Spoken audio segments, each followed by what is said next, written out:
మన రక్షకుడైన యేసుక్రీస్తు ప్రభువారి పరిశుద్ధ నామంలో దేవుని వాక్యాన్ని నేర్చుకోవటానికి ఆశతో చేరి వచ్చిన అందరికీ ప్రేమ వందనాలు తెలియజేస్తూ ఉన్నాము. విశేషంగా మొదటి వీడియోలో ఉపోద్ఘాతంగా పాత నిబంధన గ్రంథాన్ని కాలక్రమంలో అర్థం చేసుకోవటానికి సహాయార్థమైన సమాచారాన్ని అందించాము. దానివలన అనేకులు మేలు పొంది చక్కగా నేర్చుకోవటానికి సహాయంగా ఉంది అని చక్కటి ఫీడ్బ్యాక్ ఇచ్చారు. వారందరిని బట్టి ప్రభువుని స్తుతిస్తున్నాం. వారందరికీ ప్రేమ వందనాలు తెలియజేస్తున్నాం. దాని తర్వాత పాఠాన్ని మనం ఈరోజు కొనసాగిద్దాం. విశేషంగా మొదట ఉపోద్ఘాతంలో మనం చెప్పుకున్నట్టుగా అనేకమైన భాగాలుగా విభజించబడినటువంటి ఒక క్లాత్ లాగా ఉన్న అంశం ముక్కలు ముక్కలుగా కత్తిరించబడినట్టుగా ఉంది. వాటి యొక్క జతకూర్చే విధానాన్ని, ఏ మొక్కను ఎక్కడ పెట్టాలి, ఏ భాగాన్ని ఎక్కడ అమర్చాలి, ఆ అమరికను నేర్చుకోవటానికి సహాయంగా ఉండేటువంటి ఒక మంచి చార్ట్ మన ముందుంది. వాటిని ఈరోజు ఎలా అమర్చుకోవాలో, ఏ మొక్కను ఎక్కడ జతకూర్చాలో మనం ప్రయత్నం చేద్దాం. దేవుని ఆత్మ ద్వారా ఈ కార్యాలు చక్కగా అర్థవంతంగా సరళంగా ప్రభు మన హృదయాలకు ఆశీర్వాదకరంగా దీవించునుగాక. ఆఖరి వీడియోలో 4 భాగాలుగా అబ్రహాము నుంచి మోషే వరకు 500 సంవత్సరాలని, మోషే దైవభక్తుడి నుంచి దావీదు వరకు 500 సంవత్సరాలని, దావీదు నుంచి యూదులు బబులోను చెరలోనికి కొనిపోబడిన సంవత్సరాల సమయం 500 సంవత్సరాలని, యూదులు బబులోను చెరలోనికి వెళ్ళిన తర్వాత నుంచి యేసుక్రీస్తు ప్రభువారు పుట్టిన సమయం వరకు 500 సంవత్సరాలని, అబ్రహాము నుండి మోషేకు, మోషే నుండి దావీదుకు, దావీదు నుండి యూదుల చెరకు, చెర నుండి ప్రభువారి పుట్టుకకు 4 భాగాలుగా, ఆ 4 భాగాల్ని 500 సంవత్సరాలుగా మనం చెప్పుకున్నాం. ఆ 4 భాగాలు మనకు స్పష్టంగా అర్థమైనవి. కానీ నేను చెప్తున్నప్పుడల్లా అబ్రహాము నుంచి అని మొదలుపెట్టి చెప్తున్నాం. అబ్రహాము అంటే 2000 సంవత్సరాల సమయపు చరిత్ర వెనక వైపు నుంచి మనం లెక్క పెట్టుకుంటే 2000 సంవత్సరాల చరిత్ర అని అబ్రహామును గురించి నేను మాటిమాటికి ప్రస్తావిస్తూ ఉన్నాను. కానీ బైబిల్ గ్రంథం అబ్రహాము చరిత్రతో ప్రారంభం కావటం లేదు. అబ్రహాము కంటే ముందుగా ఆదాము, సృష్టి, అనేకమైన అంశాలు, వివరాలతో ఆదికాండ గ్రంథం ప్రారంభమవుతుంది. అంటే బైబిల్ గ్రంథం ప్రారంభమవుతుంది.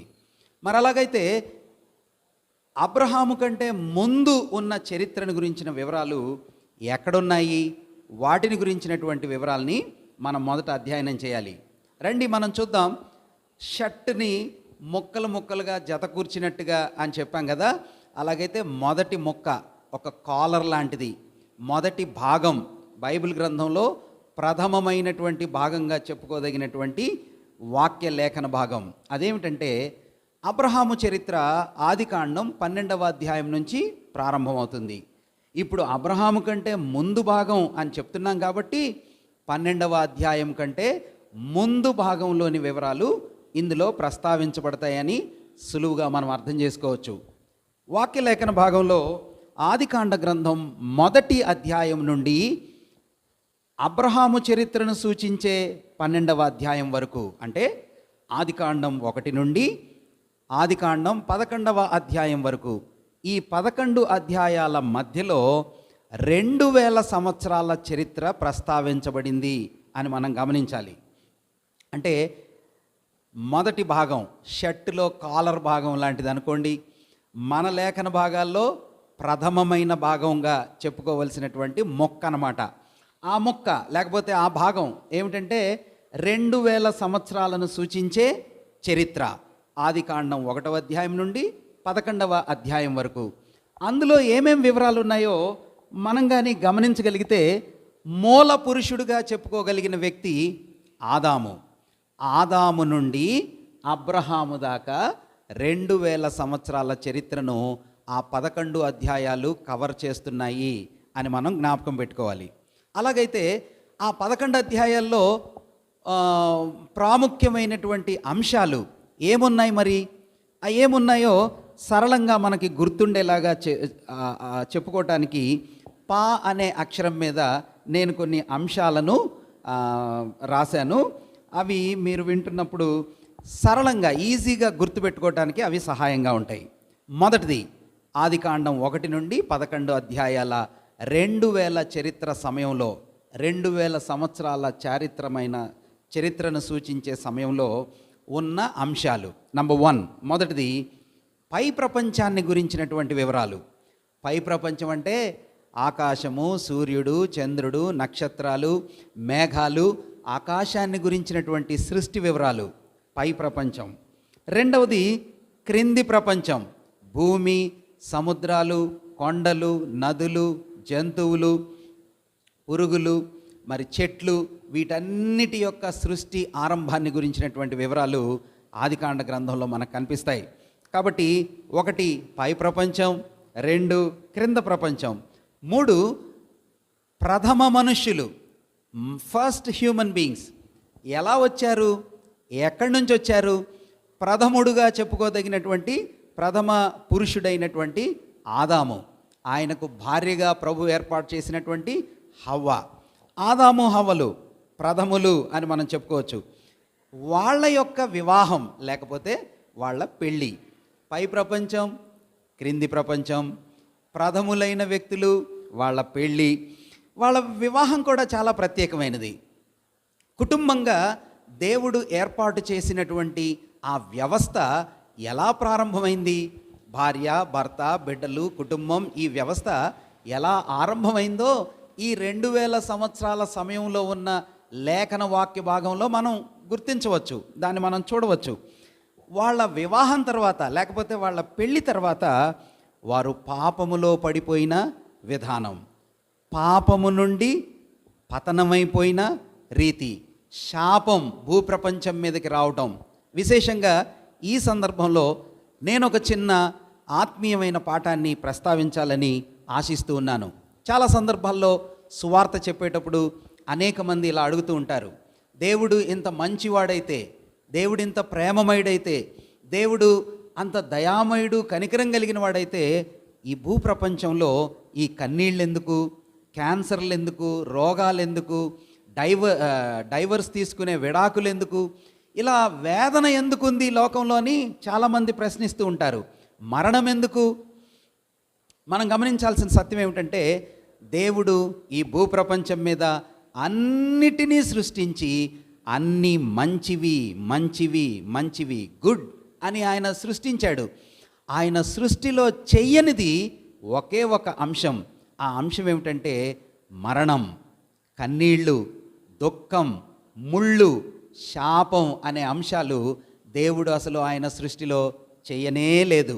మానవుడు నిరంతరం ఆనందభరితమైన స్థితిలో, పాపము లేని నిత్యమైన ఆత్మీయతలో దేవునితో సదాకాలం ఇలానే జీవించాలని భూమిని, భూమి మీద మానవుణ్ణి మొదటి దినాన్న దేవుడు తయారు చేశాడు. కానీ మరి శాపం ఎలా వచ్చిందంటే, మానవుడు చేయకూడని పని, ఆజ్ఞను, దేవుడి మాటని అతిక్రమించిన కారణంగా ముళ్ళొచ్చాయి భూమి మీదకి, శాపం వచ్చింది, కన్నీళ్ళు వచ్చాయి, మరణం వచ్చాయి.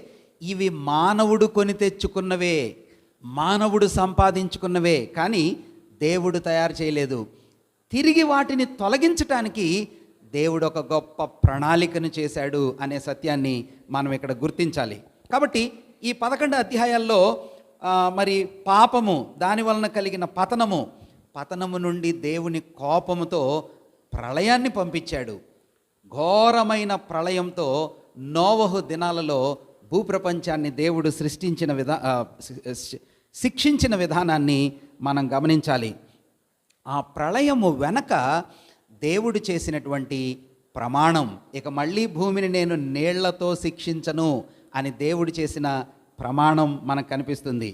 మాత్రమే కాకుండా అక్కడ నుండి ప్రాంతాల విభజన కదా, దేవుడు చేసిన ప్రమాణం తర్వాత ప్రాంతాల యొక్క విభజన, అంటే దేశములుగా ప్రపంచం ఎలాగా విభజించబడిందో, డివైడ్ చేయబడిందో మనకి కనిపిస్తుంది. విశేషంగా ఈ సత్యాలను మీరు గమనించినప్పుడు సెక్యులర్ వరల్డ్లో చదువుకునే పిల్లలు, ఎవరైనా విద్యావంతులు ఒకవేళ పరిశోధించి వాళ్ళు కానీ గమనించగలిగితే 19వ శతాబ్దం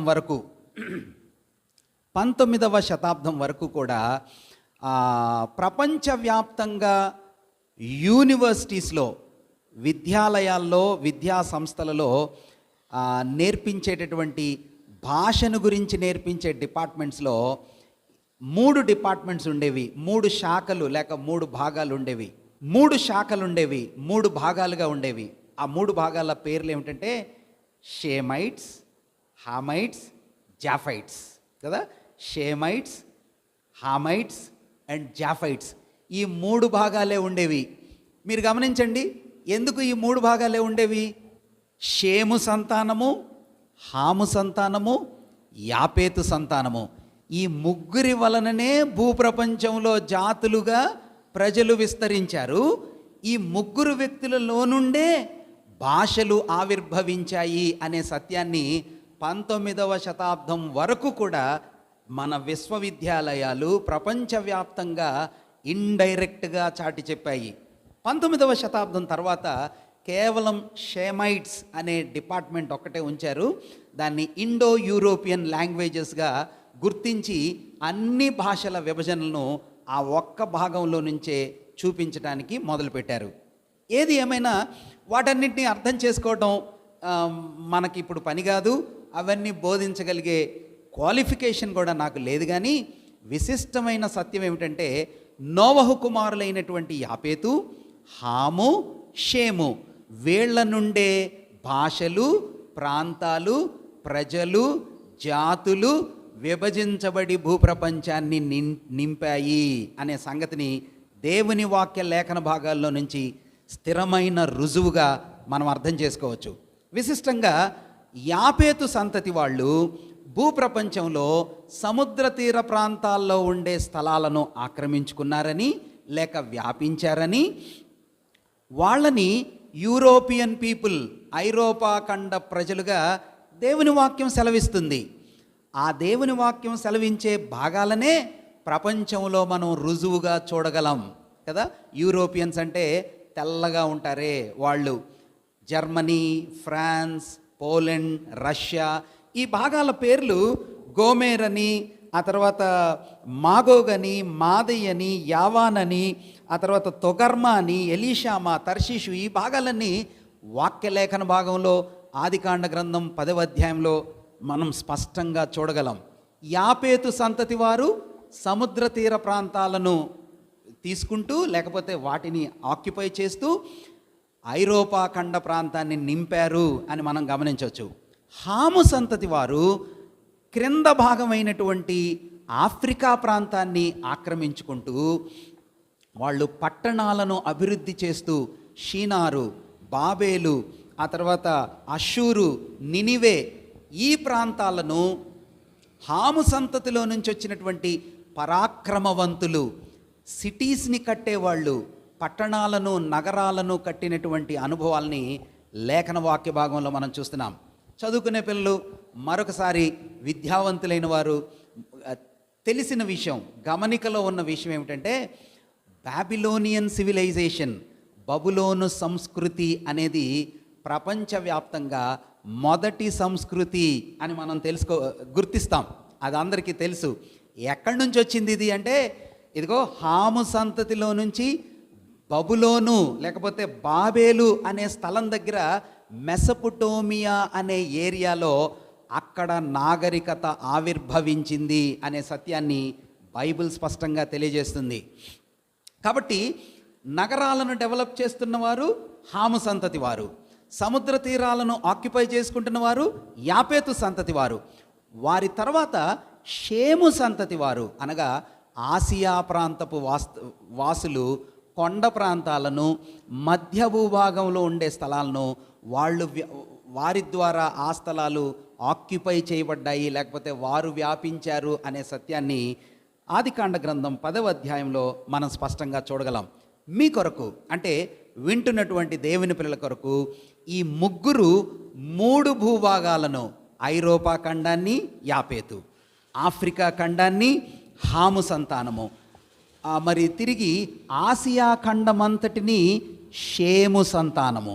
షేము సంతానము విస్తరించి భూమిని నింపాయి అనే సత్యాన్ని మనం గుర్తించవచ్చు. ఆ లేఖన భాగాల్ని సూచించే రుజువులైన రెఫరెన్సెస్ని నేను మీకోసం చదవాలని ఆశిస్తూ ఉన్నాను. మీరు వ్యక్తిగతంగా ధ్యానం చేసేటప్పుడు అధ్యాయం అంతటినీ చదవండి. సాధారణంగా మనం వాటిలో ఉండే పేర్లు మనకి అంత అర్థవంతంగా ఉండవు కాబట్టి మనం దాటేస్తాము. కానీ వాటిని మీరు చదవండి, ఇప్పుడు మీకు స్పష్టంగా అవి అర్థమవుతాయి. చూడండి, 10వ అధ్యాయం ఆదికాండ గ్రంథం వచనం 5 నేను చదువుతున్నాను. 5వ వచనాన్ని నేను చదువుతున్నాను. వీరి నుండి అనగా యాపేతు కుమారుల సంతానము నుండి సముద్ర తీరమందుండిన జనములు వ్యాపించెను. వారి జాతులు, వాటి భాషలు, వాటి వంశములు ఆ ప్రదేశముల్లో ఉన్నారు అనే సత్యం 10వ అధ్యాయం 5వ వచనంలో మనకు కనిపిస్తుంది. యాపేతు సంతానం అంటే ఐరోపా ప్రజలు.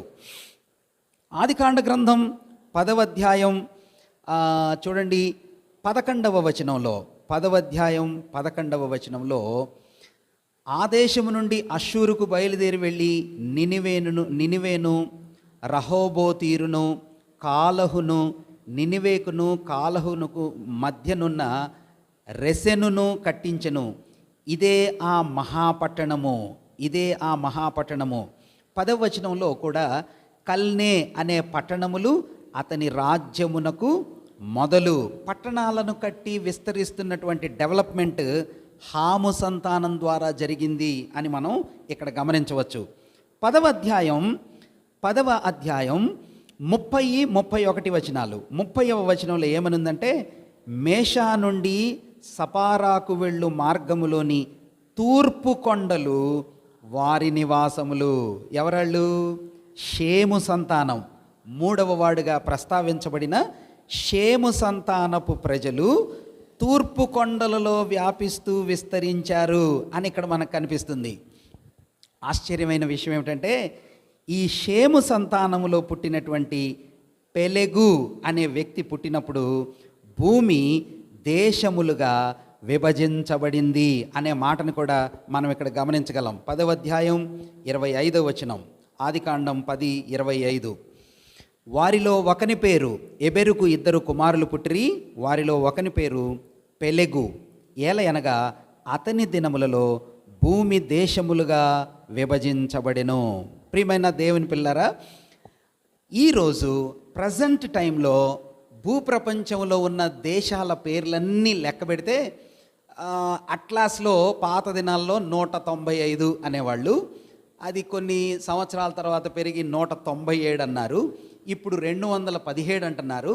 ఏదేమైనా 200 దేశాలు ఉన్నాయి అనుకోండి. ఇప్పుడు 2026 సంవత్సరంలో మనం మాట్లాడుతున్నటువంటి చరిత్ర 4500 సంవత్సరాల వెనక, 4500 సంవత్సరాలకి పూర్వపు దేశాలు, వాటి వివరాలు మీరు ఆదికాండం 10వ అధ్యాయంలో ఉన్న పేర్లు, స్థలాలు, వివరాలు కానీ రాస్తే దగ్గర 70 స్థలాల పేర్లు వస్తాయి. 70 మంది జాతులు, పురుషులు, వాళ్ళ విభజనల్లో ఆధారితంగా వాళ్ళ పేర్లు వస్తాయి. అంటే ఆ రోజున భూమిలో ఐరోపా ఖండం, ఆఫ్రికా ఖండం, ఆసియా ఖండం, ఈ 3 ప్రాథమికమైన భాగాలలో 70 జాతులుగా, 70 ప్రాంతాలుగా. ఎంత ఆశ్చర్యమైన విషయం!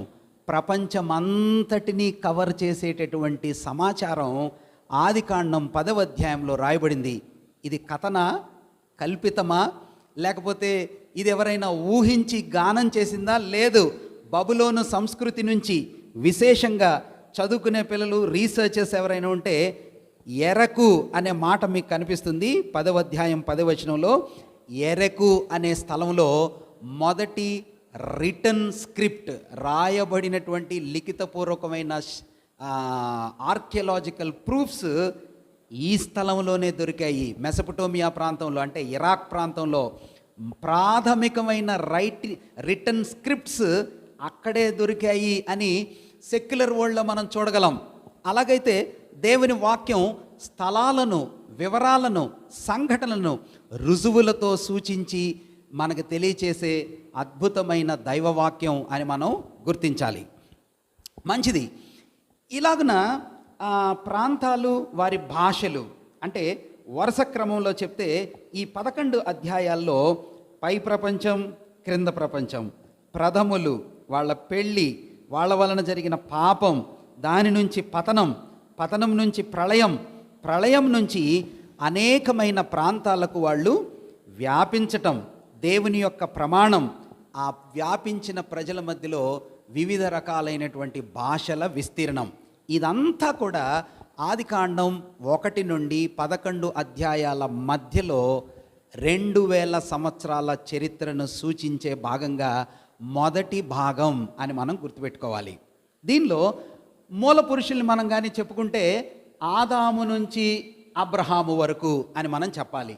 ఆదాము నుంచి అబ్రహాము వరకు 2000 సంవత్సరాలు. ఆ 2000 సంవత్సరాల్లో ఇప్పుడు నేను చెప్పిన విషయాలన్నీ కూడా దివ్యమైన ఆత్మీయమైన పాఠాలుగా, సంఘటనలుగా మనకు కనిపిస్తున్నాయి. కానీ ఈ సమయంలో ఏ గ్రంథం రాయబడలేదు. మరి అలాగైతే ఈ వివరాలు మనకు ఎట్లాగా అందుబాటులోకి వచ్చాయి? ఎలాగా ఇవి లిఖితపూర్వకమైన పుస్తకాలుగా రచించబడినప్పుడు ఎవరు చెప్పారు అనే విషయాల్ని మనం ముందు గమనిద్దాం. ఇప్పుడు అబ్రహాము దైవభక్తుని యొక్క సమయం వచ్చింది. అంటే ఆదాము నుంచి అబ్రహాము దాకా 2000 సంవత్సరాల సమయం ఆదికాండం 1 నుండి 11వ అధ్యాయంలోపు ముగించబడిన తర్వాత ఇప్పుడే మనం చెప్పుకున్నాం కదా, యాపేతు సంతానం సముద్ర తీరంలో, హాము సంతానం పట్టణాలని కట్టడం, షేము సంతానం కొండ ప్రాంతాలని ఆక్యుపై చేసుకోవటం, ఇలా ప్రజలు విస్తరిస్తూ ఉన్న సమయంలో, బాగా డెవలప్మెంట్ జరుగుతున్న సమయంలో దేవుడు భక్తుడైన అబ్రహాముని 12వ అధ్యాయంలో ఆదికాండ గ్రంథంలో పిలిచాడు. పిలిచినప్పుడు అబ్రహాముకు దేవుడు ఏం చెప్పాడంటే, నేను చూపించు దేశానికి నువ్వు రావాలి అని చెప్పాడు.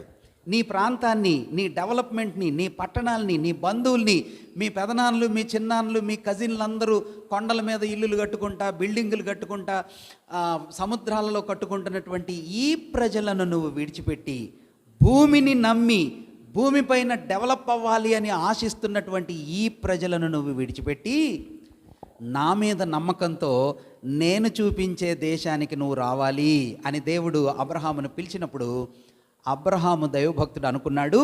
హెబ్రీ గ్రంథం 11వ అధ్యాయాన్ని ఆధారంగా చేసుకొని అబ్రహాము ఉద్దేశం ఏంటంటే, ఇవన్నీ మనుషులు కడుతున్నారు, కానీ దేవుడు ఏదో ఒక స్థలంలో ఎక్కడో ఒక చోట ఆయన పునాదులేసి, ఆయన ఇంజనీరింగ్ టెక్నిక్స్ని ఉపయోగించి ఆయన తలంపులతో ఒక పట్టణాన్ని కడుతున్నాడు అని అబ్రహాము నమ్మాడు. విశ్వాసానికి ఆధారం లేనప్పుడు, ప్రజలందరూ భూమిని నింపుతున్నప్పుడు, ప్రజలందరికీ వ్యతిరేకంగా దేవునికి సమీపంగా ఆయన ఎక్కడో ఇల్లు కడుతున్నాడు, ఆయన ఎక్కడో పట్టణం కడుతున్నాడు, ఆయనకేదో ప్లాన్ ఉంది, ఆ ప్లాన్లో నన్ను కోరుకుంటున్నాడు అని అబ్రహాము దేవుని యందు విశ్వాసముంచి, ఇదిగో ఈ ప్రజలందరినీ విడిచిపెట్టి దేవుడు చూపించే కనాను అనే దేశానికి ప్రయాణమై వెళ్ళాడు. అది విశ్వాసపు ఆరంభపు చరిత్ర. కాబట్టి అబ్రహాము వెళ్ళాడు. అబ్రహాము వెళ్ళినప్పుడు దేవుడు అబ్రహాముతో వాగ్దానం చేసినప్పుడు ఒక మాట చెప్పాడు. ఏమని చెప్పాడంటే, నేను నీ ప్రజలకు ఒక దేశాన్ని ఇస్తాను, అయితే ఆ దేశాన్ని ఇవ్వటానికి ముందుగా వాళ్ళు 400 సంవత్సరాలు ఐగుప్తు దేశంలో బానిసలుగా ఉంటారు అని దేవుడు సెలవిచ్చాడు. 400 సంవత్సరాలు ఐగుప్తు దేశంలో వాళ్ళు బానిసలుగా ఉంటారు అని ఆదికాండ గ్రంథం 15వ అధ్యాయం 14వ వచనంలో దేవుడు సూచించటాన్ని మనం గమనిస్తాం. ఆదికాండ గ్రంథం 15వ అధ్యాయం 14వ వచనం, వారు అనగా ఐగుప్తు దేశపు ప్రజలు, వారు 400 ఏళ్ళు 400 years వీరిని శ్రమ పెట్టుదురు. వీరిని అంటే అబ్రహాము సంతానమైన ఇశ్రాయేలు ప్రజలను శ్రమ పెట్టుదురు. 400 సంవత్సరాలు వీరిని శ్రమ పెట్టుదురు. వారు శ్రమ పడిన తర్వాత వీరు ఎవరికి దాసులగుదురో ఆ జనమునకు నేనే తీర్పు తీర్చుదును. తరువాత వారు మిక్కిలి ఆస్తితో బయలుదేరి వచ్చెదరు. అంటే 400 సంవత్సరాలు బానిసత్వం అయిపోయిన తర్వాత దేవుడు అబ్రహాముకు వాగ్దానం చేస్తున్నాడు. ఐగుప్తులో నుంచి నేను ఈ ప్రజలను బయటికి నడిపిస్తాను అని దేవుడు చెప్పాడు. ఆశ్చర్యమైన విషయం ఏమిటంటే అబ్రహాముకి పిల్లలు కలగల, అబ్రహాముకి సంతానం లేదు. ఆ సమయంలో నీకు భూమిని విస్తరింపజేసే బిడ్డల్ని ఇస్తానని చెప్పాడు. వాళ్ళకి ఆ పిల్లలు ఐగుప్తుకి వెళ్తారని చెప్పాడు. అక్కడ వాళ్ళు 400 సంవత్సరాలు ఉంటారని చెప్పాడు. అక్కడి నుంచి నేను మళ్ళీ తిరిగి బయటికి నడిపిస్తానని వాగ్దానం చేశాడు. ఈ వివరాలన్నీ ఒక్క చిన్న రుజువు కూడా లేని సమయంలో అబ్రహాము దైవభక్తునికి దేవుడు చెప్పాడు. ఆ విషయాన్ని అబ్రహాము నమ్మాడు. అది దేవుడు ఆయన జీవితంలో నీతిగా ఎంచాడు. ప్రియమైన దేవుని పిల్లరా, మరి అలాగైతే అబ్రహాము నుంచి, అంటే ఆదికాండం 12వ అధ్యాయం నుంచి ఇశ్రాయేలీలు ఐగుప్తులో నుంచి బయటకు నడిపించబడిన సమయం వరకు, అనగా ఆదికాండం 12వ అధ్యాయం నుండి నిర్గమాకాండం 12వ అధ్యాయం వరకు 2వ మొక్క అనుకోండి. మొదటి మొక్కలో 12 అధ్యాయాలు వెళ్ళిపోయినాయి, లేక 11 అధ్యాయాలు వెళ్ళిపోయినాయి. 2వ మొక్క, కట్ చేయబడిన 2వ మొక్క, చారిత్రాత్మకమైన భాగం ఏమిటంటే అబ్రహాము పిలుపు నుండి మోషే దైవభక్తుడు నాయకత్వంలో ఇశ్రాయేలీలైన దేవుని పిల్లలు ఐగుప్తులో నుంచి బయటకు నడిపించబడే అంశం వరకు మరొక దివ్యమైన అంశం, సమయం, ప్రాథమికమైనటువంటి భాగం అని మనం గుర్తించాలి. మోషే దైవభక్తుడు ఇశ్రాయేలీల్ని ఐగుప్తులో నుంచి నడిపించటానికి, లేక బయటకు తీసుకుని రావటానికి ఆయన పూనుకొని పస్కా బలి పశువు యొక్క వధించబడిన రీతి ద్వారా వారు ఐగుప్తులో నుంచి బయటికి నడిపించబడ్డారు. ఈ మధ్య కాలంలో, అంటే అబ్రహాము దగ్గర నుంచి నిర్గమకాండం 12వ అధ్యాయం వరకు మధ్యన ఉన్న భాగంలో అబ్రహాము చరిత్ర, ఆయనకి కొడుకు పుట్టడం ఇస్సాకు చరిత్ర, ఆయనను బలి అర్పించటం, ఇస్సాకు పెళ్లి చేసుకోవటం, ఆయనకి 2 కుమారులు పుట్టడం, ఏశావు యాకోబుల చరిత్ర, యాకోబు దైవభక్తుని ద్వారా 12 మంది కుమారులు, అనగా 12 మంది యూదుల యొక్క గోత్రకర్తలు, ట్రైబ్ అక్కడ ప్రారంభం కావటాన్ని మనం చూస్తాం. ఇశ్రాయేలీల గోత్రకర్తలు మనకు కనిపిస్తూ ఉన్నారు. 12 మంది యాకోబు కుమారులు.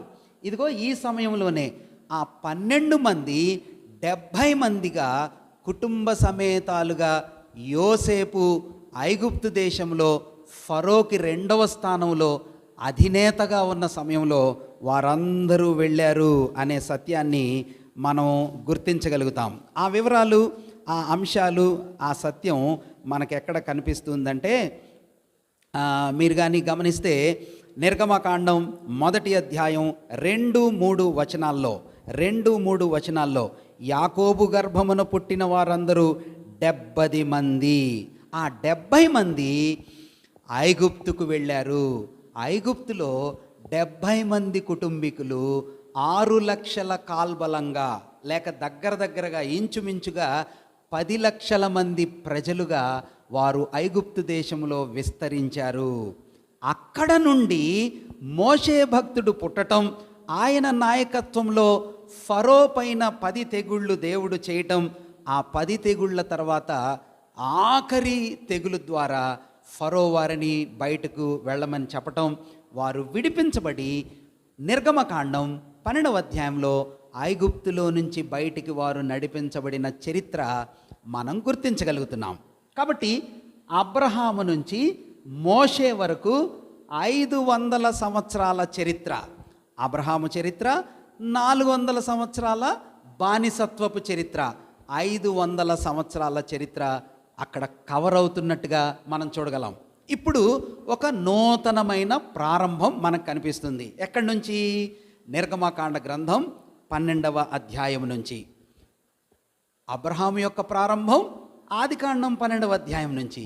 ఇశ్రాయేలీల యొక్క దేశముగా వాళ్ళ ప్రారంభం నిర్గమకాండ గ్రంథం 12వ అధ్యాయం నుంచి మనకు కనిపిస్తుంది. అంటే దేవుడు ఒక వాస్ట్, అంటే ఒక బ్రాడ్ స్పెక్ట్రమ్ నుంచి నేరోగా చేస్తున్నాడు చరిత్రని. మీరు గమనిస్తే ఫస్ట్ సృష్టి, ఆ తర్వాత నోవహు నేరో అయింది. నోవహు నుంచి అబ్రహాము నేరో అయ్యాడు, అంటే తగ్గించబడింది. అబ్రహాము నుంచి యాకోబు, యాకోబు నుంచి ఇంకొక ఒక దేశంగా, దేశము ఒక పెద్ద కదా రాజ్యంగా, అంటే ఒక దేశంగా, ఒక్క వ్యక్తి కుటుంబంగా, కుటుంబము దేశంగా. ఇప్పుడు ఆ దేశ చరిత్ర ద్వారా దేవుడు తన కార్యాలను వివరించటానికి ఆయన ఎంపిక, ఆయన ఏర్పాటు, ఆయన ప్రణాళిక చరిత్రలో ఎలా జరిగిందో బైబిల్ గ్రంథం చక్కటి రుజువుగా మనకు తెలియజేస్తుంది. ఇప్పుడు మీరు గమనించండి, మోషే భక్తుని యొక్క ఆరంభం 12వ అధ్యాయం, నిర్గమకాండ గ్రంథం 12వ అధ్యాయంలో మోషే ఇశ్రాయేలుని బయటికి నడిపించినప్పుడు 12వ అధ్యాయం నిర్గమకాండ గ్రంథంలో దేవుడు ఒక మాట సెలవిచ్చాడు, ఇది మీకు నెలలలో మొదటిది.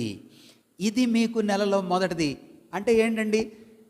ఐగుప్తు దేశంలో ఉన్న సంవత్సరాలు, బానిసత్వ సంవత్సరాలు అవన్నీ వెళ్ళిపోయినట్టేనా? కౌంటింగ్ లేదా? అవును, దేవుని వాక్యంలో లేనట్టుగానే ఉంది. ఇశ్రాయేలీల చరిత్రలో ఒక నూతనమైన శకం ప్రారంభం చేయబడింది. అక్కడ నుండి the first year of they redemption, వారు విడిపించబడిన సంవత్సరం నుండి ఇక వాళ్ళ చరిత్ర ప్రారంభమైంది. మీరు గమనిస్తే నిర్గమకాండం 12వ అధ్యాయం నుండి నిర్గమకాండ గ్రంథం ఆఖరి అధ్యాయం వరకు ఎంత సమయం ఉందో మనం గమనించవచ్చు. అంటే వాళ్ళు విడిపించబడిన మొదటి సంవత్సరం నుండి వాళ్ళు బయలుదేరారు ఐగుప్తు నుంచి. 3వ నెలలో సీనాయి పర్వతం దగ్గరికి వచ్చారు. ఇప్పుడు నేను చెప్తున్నటువంటి పేర్లు: ఐగుప్తు దేశం, సీనాయి పర్వతం, సీనాయి పర్వతం నుంచి ముందుకు వెళ్ళటం, అరణ్యంలో ప్రయాణం చేయటం, మోయాబు దేశంకి రావటం, యోర్ధానుని ఛేదించి గిల్గాలుకు వెళ్ళటం. ఈ పేర్లన్నీ నేను చెప్తున్నప్పుడు అన్న ఇవన్నీ మరి ఎక్కడున్నాయి? ఇవి మీరు బైబిల్ అట్లాస్ అనే పుస్తకంలో కానీ, లేకపోతే ఇప్పుడు మన దగ్గర ఉన్నటువంటి భూప్రపంచంలో ఉన్న స్థలాలు, పేర్లు, వివరాలు అవన్నీ కొంత మార్పు చేయబడ్డాయి. అంతేగాని ఖచ్చితంగా ఇప్పుడున్న ప్రపంచంలో స్థలాలే వారు ప్రయాణం చేసినవి. ఐగుప్తు అంటే ఇప్పటికి కూడా ఐగుప్తే, మరి యోర్ధాన్ అంటే ఇప్పటికీ యోర్ధానే. ఖచ్చితంగా ఈ పేర్లలో ఏమీ మార్పు లేదు, ఈ స్థలాల్లో మార్పు లేదు. కొంత మోడర్నైజేషన్ వలన పేర్లు అటు ఇటుగా చేంజ్ అయినవి, కానీ మనం చదువుతున్నది 4000 సంవత్సరాలకి పూర్వపు చరిత్ర అని మనం గుర్తుపెట్టుకోవాలి. ఇప్పుడు భక్తుడైన మోషే ఇశ్రాయేలీని బయటికి నడిపించి 3వ నెలలో, ఐగుప్తు నుంచి బయలుదేరిన 3వ నెలలో సీనాయి అరణ్యం దగ్గరికి వచ్చారు. ఆ సీనాయి అరణ్య ప్రాంతంలో మోషే సీనాయి పర్వతం పైకి వెళ్ళాడు. దేవునితో ముఖాముఖిగా 40 రోజులు మాట్లాడాడు అనే సంగతిని మనం నిర్గమకాండ గ్రంథం 18, 19, 20 అధ్యాయాల్లో మనం చూస్తాం. 32వ అధ్యాయంలో కూడా మనం చూస్తాం.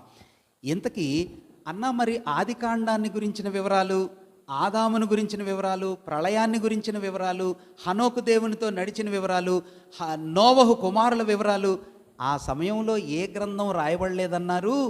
ఏ వివరాలు రికార్డ్ చేయబడలేదన్నారు? మరి ఎవరు రాశారు ఇవన్నీ? ఎవరు రాశారంటే ఇదిగో చూడండి, దానికి 2 జవాబులు మనం చూడొచ్చు, 2 ఆన్సర్స్ దానికి మనం గుర్తుపట్టచ్చు. ఏంటి ఆ 2 ఆన్సర్స్ అంటే, సాధారణంగా 4000 సంవత్సరాల క్రితం మనం వెనక్కి వెళ్ళాలి అంటే ఇప్పట్లో లాగా ఆలోచించకూడదు. ఆ సమయాల్లో ట్రెడిషనల్ వ్యూ అంటారు. ట్రెడిషనల్ వ్యూ అంటే వాళ్ళ సాంప్రదాయం ఏంటంటే, ఒక కుటుంబం వాళ్ళ చరిత్రని వాళ్ళ తరువాత తరం వారికి నోటి మాటలతో చెప్తారు. అన్న ఇది నమ్మశక్యంగా లేదేమో అని అనుకుంటున్నారా? మీకు ఒక చిన్న ఉదాహరణ నేను చెప్పాలనుకుంటున్నాను. మన భారతదేశంలో ఆంధ్రప్రదేశ్లో చేప్రోలు అనే స్థలంలో యూదులు ఉన్నారు. వాళ్ళు యూట్యూబ్లో కూడా వాళ్ళ చాలా ఇన్ఫర్మేషన్స్ ఉన్నాయి, మీరు చూడొచ్చు. వారు అష్షూరు చెరలో వాళ్ళు కొనిపోబడినప్పుడు ఇశ్రాయేల్ దేశాన్ని విడిచిపెట్టి టర్కీ దేశం గుండా, ఆఫ్ఘనిస్తాన్ గుండా, జమ్మూ కాశ్మీర్ గుండా ఒరిస్సా వచ్చి, ఒరిస్సా నుంచి ఆంధ్రప్రదేశ్, తెలంగాణకు వచ్చి, తెలంగాణ నుంచి ఆంధ్రాకు వచ్చి ఈ రోజుకు కూడా ఉన్నారు. 3000 సంవత్సరాల క్రితం వచ్చారు. మీరు కానీ వాళ్ళని దర్శిస్తే వాళ్ళ దగ్గర వాళ్ళ ప్రయాణాల్లో ఎన్ని కుటుంబాలు వచ్చాయో, ఆ కుటుంబాల పేర్లేంటో, వివరాలేంటో, ఎవరెవరు దారిలో చనిపోయారో, వారి సమాధులు ఎక్కడున్నాయో 3000 బ్యాక్ హిస్టరీ రికార్డు వాళ్ళ నోట ఉంది. అంటే వాళ్ళు చెప్తారు, పలానా ఆయన అక్కడ చనిపోయాడు, ఇదిగో 42 కుటుంబాలు ఇక్కడికి వచ్చాం, 120 కుటుంబాలు, లెక్క ఖచ్చితంగా చెప్తారు. అన్న వినండి, యూదులకి వాళ్ళ తరాలలో, వాళ్ళ క్రింద తరాలకి వాళ్ళ కుటుంబ విషయాలు, వివరాలు పాస్ ఆన్ చేసుకునే హ్యాబిట్ ఉంది. కాబట్టి మొదటి ఆన్సర్ ఏంటంటే, సృష్టి ఎలా చేయబడిందో, ఆదాం ఎలా వచ్చాడో, హవ్వ, కుటుంబం, నియమాలు, నిబంధనలు, నోవహు, ప్రళయం, ఇవన్నీ కూడా నోటి మాటలతో ఒకరి నుండి ఒకరికి నేర్పించబడి అందించబడ్డాయి అనేది మొదటి ఆన్సర్. విశేషంగా దానితో పాటుగా భక్తుడైన మోషే దేవునితో ముఖాముఖిగా 40 దినాలు సీనాయి పర్వతం మీద మాట్లాడుతున్నప్పుడు 40 రోజులు ఏం మాట్లాడుంటాడు దేవుడు?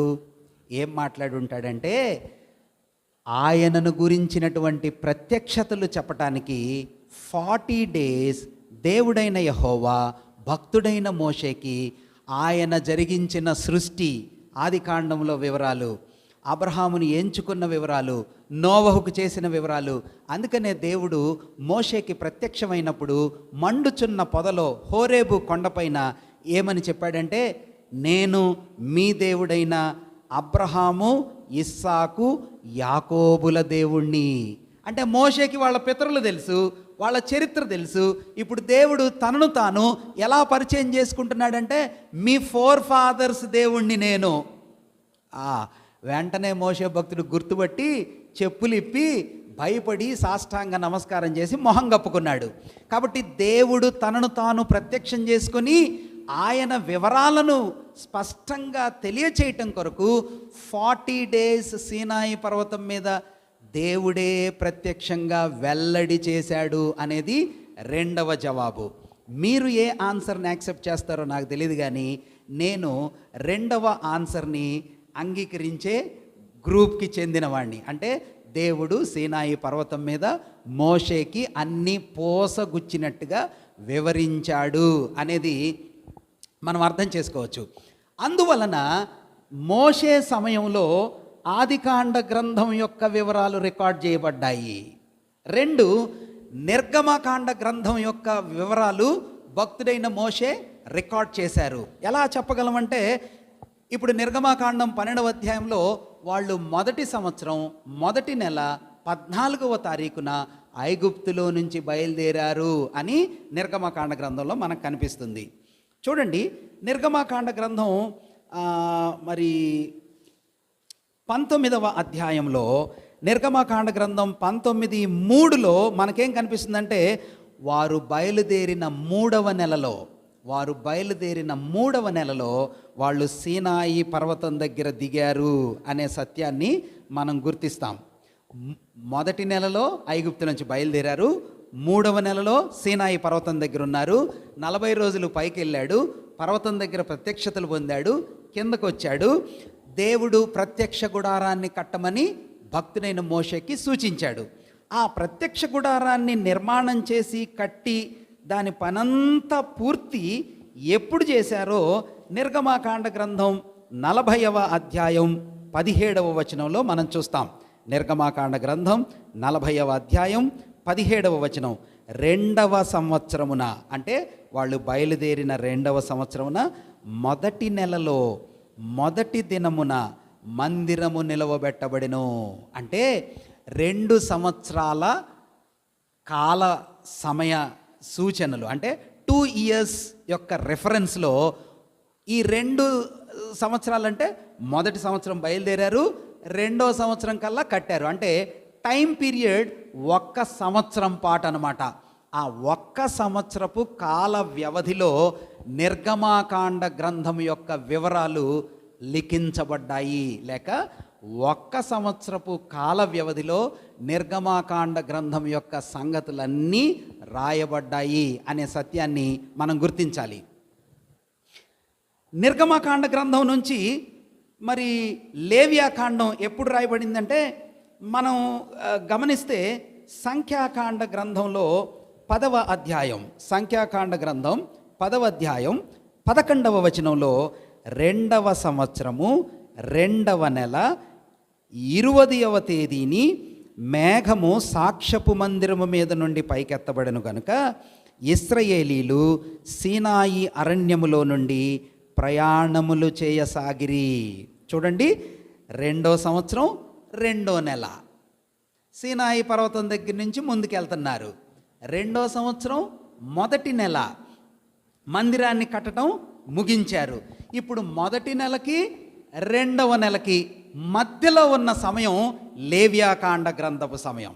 కాబట్టి నిర్గమకాండం 1 సంవత్సరం పీరియడ్ని సూచిస్తుంది, లేవ్యాకాండం 1 నెల సమయ చరిత్రను సూచిస్తూ ఉంది. అంటే మందిరం కట్టడం ఎంత ప్రాముఖ్యమో మందిరము లోపల సేవను గురించిన వివరాలు కూడా అంతే ప్రాముఖ్యం. బలులు ఎలా అర్పించాలి, ఎన్ని రకాల బలులు ఉన్నాయి, సాంఘికమైన సోషల్ శాంక్టిటీ పవిత్రత ఎలా ఉండాలి, ప్రధాన యాజకుడు బట్టలు ఎలా వేసుకోవాలి, బలి అర్పణ తెచ్చే వ్యక్తులు ఎలా ఉండాలి, ఆశ్రయపురాలు ఎలా ఉండాలి, మరి సోషల్ సెక్యూరిటీ ఎలా ఉండాలి, ఫ్యామిలీ హోలీనెస్ ఎలా ఉండాలి, బాడీ హోలీనెస్ ఎలా ఉండాలి, ఏ భోజనం చేయాలి, ఏ భోజనం చేయకూడదు, పవిత్రమైన ఆహారం ఏంటి, అపవిత్రమైన ఆహారం ఏంటి, ఈ వివరాలన్నీ కూడా నెల రోజుల పాటును సూచించే లేవియాకాండ గ్రంథంలో భక్తుడైన మోషే రాయించి పెట్టాడు. నిర్గమకాండం 1 year స్టోరీ, లేవ్యాకాండం 1 month హిస్టరీ.